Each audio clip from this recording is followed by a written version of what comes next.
that this motion is not about the person and conduct and ability of Senator Kithure Kindiki in the House.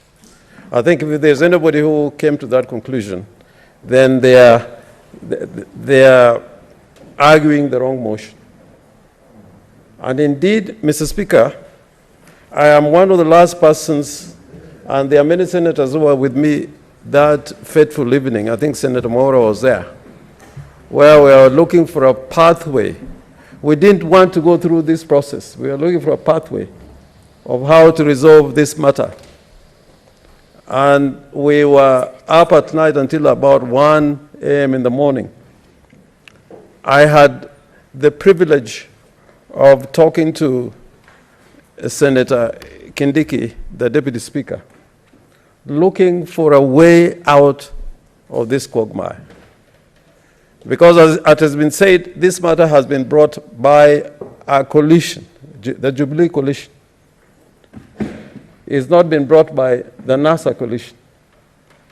And Mr. Speaker, that being the case, and Mr. Speaker, you know this, and Senator Kithure Kindiki knows this, that when this House congregated for the first time for the election of the Speaker, or the Deputy Speaker, or the leadership of the House, everything depended on the decisions of the political parties. Senator Olekina Ledama, a very qualified senator, he ran for the office of the Deputy Speaker. We could not marshal enough numbers. It was a question of competence. It was a question of numbers. That is how, at the end, Mr. Speaker, sir, you were elected as Speaker of the Senate, and Senator Kindiki was elected. Know them. You are just being a little bit clever by half. You know, the problem with this man, Rasputin, he died. He died. But after he died, what happened to the Tsar of Russia? History will tell. History will tell. The Jubilee party should sit together as to whether you're going to obey the Tsar or you're going to obey Rasputin. That's when this problem is going to end. You cannot have an army with 2 field marshals. This is what is happening.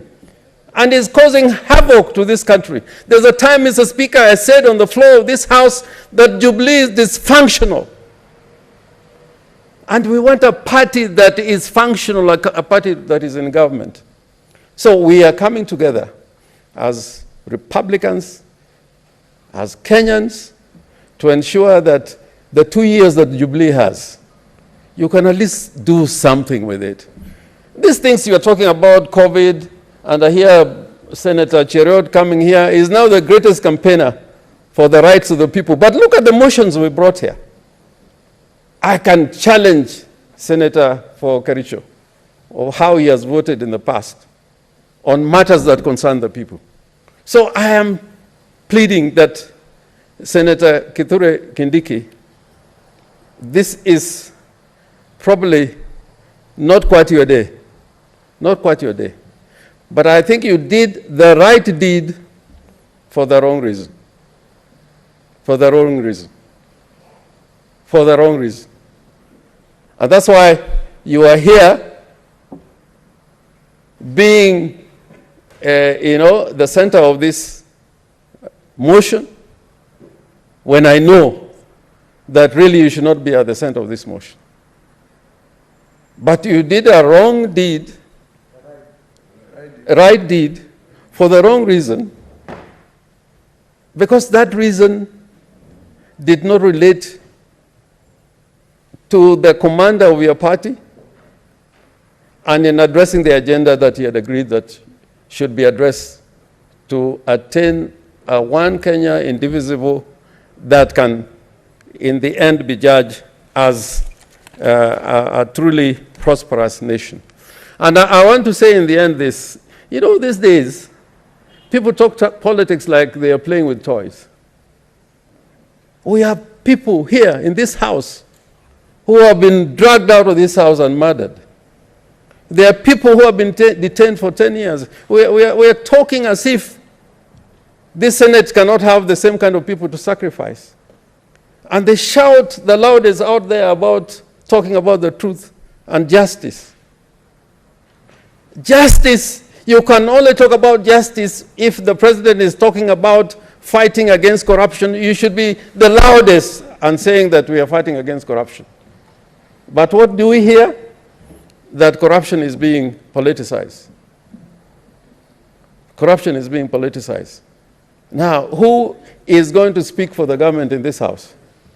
And Mr. Speaker, therefore, I want to end by saying this, just to address finally some of the issues that Senator Murkomen was talking about. They are constitutional offices. If you look at the Constitution, including being members of parliament, the member, if you are to be recalled, the Constitution says itself the manner in which you'll be recalled, and the manner in which the accusations against you must be addressed. In fact, if I may read, Parliament shall enact legislation to provide for the grounds on which a member may be recalled, so that a member of Parliament cannot be recalled without any grounds. So where the Constitution thinks that it is important to put out grounds, like when you are impeaching a judge of the High Court, or you are seeking the removal of the Director of Public Prosecution, or you are seeking to remove the Auditor General, you are required to state the grounds, and they must fall within the remit that is found in the Constitution. But when it comes to the Speaker and the Deputy Speaker, there is no such requirements. Article 106, and if you may read it, the office of the Speaker or Deputy Speaker shall become vacant when a new House of Parliament first meets after an election.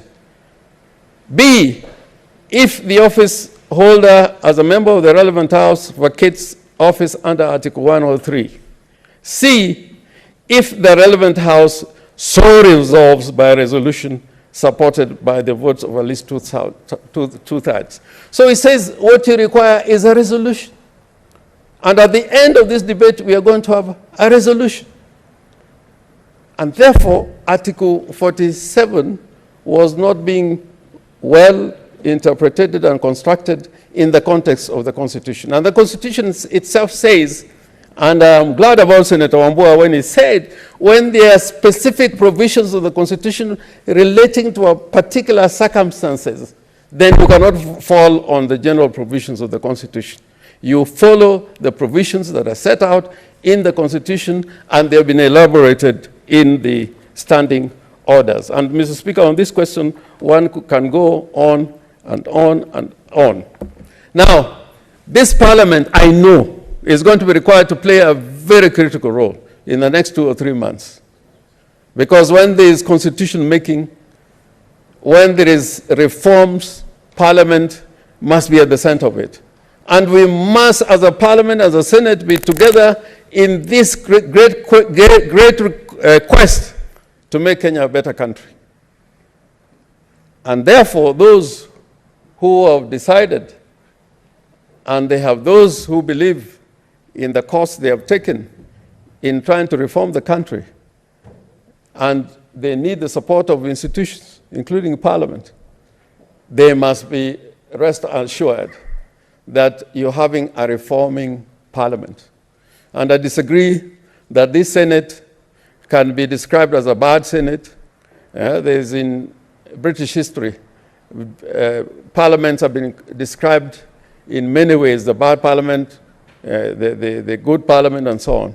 But I think in this Senate, we have tried, and the greatest victory is this case that Senator Omugeni argued before the Supreme Court that clearly says the Senate has got a critical role to play in legislation, including the allocation of revenue and the processes that are set out in the Constitution. Therefore, Mr. Speaker, I think Jubilee should go back think very heavily, so that this matter is resolved. But from the language I had here today, Mr. Speaker, from the language I had here today, and Senator Kindiki, I think your case was made worse, because it was as if this case was against other forces who are not here in this House. There was attack and attack and attack against officers that are not involved in this debate. And when people say that Kenya is already a dictatorship and they elect to remain in that same government, remain in that same party, I think there is no honesty and people are not being candid. I think if you think that Kenya should move forward in the path of democracy, then let us work together to make Kenya a better country. I thank you, Mr. Speaker, and I support the motion. Leader of Majority, Senator Bogisho.